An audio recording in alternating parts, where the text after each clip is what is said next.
ഈ അരിക്കൊമ്പൻ കാട് കടന്നതിന് ശേഷം ഇപ്പോൾ എവിടെയാണ് അരിക്കൊമ്പൻ? അരിക്കൊമ്പൻ എന്ത് ചെയ്യിക്കാൻ? പ്രത്യേകിച്ച് ഈ തണ്ണീർക്കൊമ്പനുമായിട്ട് ബന്ധപ്പെട്ട വാർത്തകളൊക്കെ വന്ന സമയത്ത് മലയാളികൾ ഏറ്റവും കൂടുതൽ ചർച്ച ചെയ്ത ഒരു പേര് അല്ലെങ്കിൽ വിവരങ്ങളൊക്കെ അന്വേഷിച്ചത് അരിക്കൊമ്പനെ കുറിച്ചിട്ടായിരുന്നു. അപ്പൊ എന്താണെങ്കിലും നിങ്ങളുടെ ആശങ്കകളൊക്കെ നമുക്ക് മനസ്സിലായി.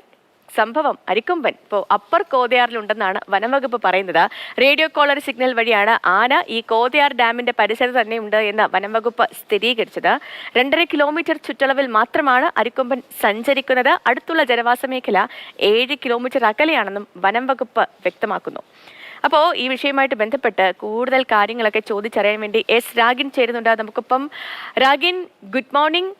ഈ ഞാൻ തുടക്കത്തിൽ പറഞ്ഞതുപോലെ ഏറ്റവും ഈ ആളുകളെല്ലാം നമ്മുടെ പ്രേക്ഷകരും ഒക്കെ ഏറ്റവും കൂടുതൽ ആകാംക്ഷയോടെ കാത്തിരിക്കുന്ന ഒരാളാണ് അരിക്കൊമ്പൻ. അരിക്കൊമ്പന്റെ വിശേഷങ്ങളൊക്കെ അറിയാൻ എല്ലാവർക്കും ആകാംക്ഷയുണ്ട്. അപ്പോൾ അരിക്കൊമ്പൻ ഇപ്പോൾ വനം വകുപ്പ് പുറത്തുവിട്ട റിപ്പോർട്ട് അനുസരിച്ച് അരിക്കൊമ്പൻ എവിടെയാണ്, എന്തൊക്കെയാണ് അരിക്കൊമ്പനുമായി ബന്ധപ്പെട്ട കൂടുതൽ കാര്യങ്ങൾ? മോർണിംഗ്. ഇന്നലെ ഈ ഗുരുവായൂരിലെ ആനക്കൊട്ടയിൽ പാപ്പാന്മാർ ആനയെ ക്രൂരമായി തല്ലിയ സംഭവം ഹൈക്കോടതി പരിഗണിക്കുന്ന ഘട്ടത്തിലാണ് അരിക്കൊമ്പൻ്റെ കാര്യം കോടതി ചോദിച്ചത്. യഥാർത്ഥത്തിൽ കോടതി ചോദിച്ചെങ്കിൽ പോലും നമ്മളൊക്കെ തന്നെ ഏവരും സ്ഥിരമായി ചോദിക്കുകയും അതോടൊപ്പം തന്നെ അന്വേഷിക്കുകയും ഒക്കെ ചെയ്യുന്ന ഒരു കാര്യമാണ് അരിക്കൊമ്പൻ്റെ കാര്യങ്ങൾ. കാരണം അത്രത്തോളം നമ്മളുമായി കണക്ട് ചെയ്യപ്പെട്ട ഒരു ആനയാണ് അരിക്കൊമ്പൻ. അരിക്കൊമ്പൻ്റെ ദൗത്യത്തിലൊക്കെ ആണെങ്കിൽ തന്നെ ആ ദിവസങ്ങൾ ഇഷ്ടം പോലെ ഒട്ടനവധി ദിവസങ്ങൾ ചിന്നക്കനാലിലാണെങ്കിലും അതിനുശേഷം കമ്പത്തൊക്കെ ആണെങ്കിൽ തന്നെ ആന ദൗത്യം അത് ഉണ്ടായിരുന്നു. അതിലൊക്കെ തന്നെ നമ്മൾ പ്രത്യേകിച്ചും മാതൃഭൂമി ന്യൂസ് അടക്കം ആ ദൗത്യത്തിൽ ഉൾപ്പെടെ അതിൻ്റെ ആ ഇതുമായി ബന്ധപ്പെട്ടൊക്കെ നമ്മൾ നിലയുറപ്പിക്കുകയും ഒക്കെ ചെയ്തിരുന്നതാണ്. മാത്രമല്ല ആ ആനയെ ചിന്നക്കനാലിൽ നിന്ന് കൊണ്ടുപോകുന്ന ആ വൈകാരികമായിട്ടുള്ള കാഴ്ചകളൊക്കെ തന്നെ പ്രേക്ഷകരിലേക്ക് എത്തിക്കുകയും അതോടൊപ്പം തന്നെ അത് കേരളം മുഴുവനും ഈ അരിക്കൊമ്പനെ ഒരു ഫാൻസായി തന്നെ കണ്ട് ആ രീതിയിൽ ആനയുടെ കാര്യങ്ങളൊക്കെ ഏറ്റെടുക്കുകയും ചെയ്തിട്ടുള്ളതാണ്. അപ്പോഴാണ് ഹൈക്കോടതി ഇപ്പോൾ ഇക്കാര്യം ചോദിക്കുന്നത്. അപ്പോൾ വനംവകുപ്പ് ആ കാര്യങ്ങൾ പറയുകയാണ്. അതായത് ആനയെ ഏറ്റവും ഒടുവിൽ വിട്ടിട്ടുള്ള അപ്പർ കോതയാർ ഡാം ഭാഗത്ത് തന്നെ ഈ അരിക്കൊമ്പൻ ഉണ്ട് എന്ന വാർത്തയാണ് ഇപ്പോൾ നമുക്ക് നൽകാൻ സാധിക്കുന്നത്. ഇതിൻ്റെ സിഗ്നൽ മോണിറ്ററിംഗ് നടക്കുന്നത് പെരിയാർ കടുവ സങ്കേതത്തിലാണ്. പെരിയാർ കടുവ സങ്കേതത്തിലാണ് അരിക്കൊമ്പനിൽ റേഡിയോ കോളർ ഘടിപ്പിച്ചിട്ടുണ്ട്. ആ റേഡിയോ കോളറിൽ നിന്നുള്ള സിഗ്നലുകൾ അത് കൃത്യമായി കിട്ടുന്നുണ്ടോ, അത് മോണിറ്റർ ചെയ്യുന്നുണ്ടോ എന്നൊക്കെ നോക്കുന്നത് ഈ പെരിയാർ കടുവ സങ്കേതത്തിലാണ്. അവർക്ക് ഇന്നലെ രാത്രി വരെ ആ സിഗ്നൽ കിട്ടിയിട്ടുണ്ട്. വളരെ സന്തോഷകരവും ആശ്വാസകരവുമായിട്ടുള്ള കാര്യങ്ങൾ തന്നെയാണത്. ആ സിഗ്നൽ ചില ദിവസങ്ങളിൽ ഒരു സിഗ്നലായിരിക്കും, ചില ദിവസങ്ങളിൽ 2 സിഗ്നലായിരിക്കും. എന്തായാലും ബാറ്ററിക്കൊക്കെ ഫുൾ ചാർജ് ഉണ്ട്, സിഗ്നൽ കിട്ടുന്നുണ്ട്.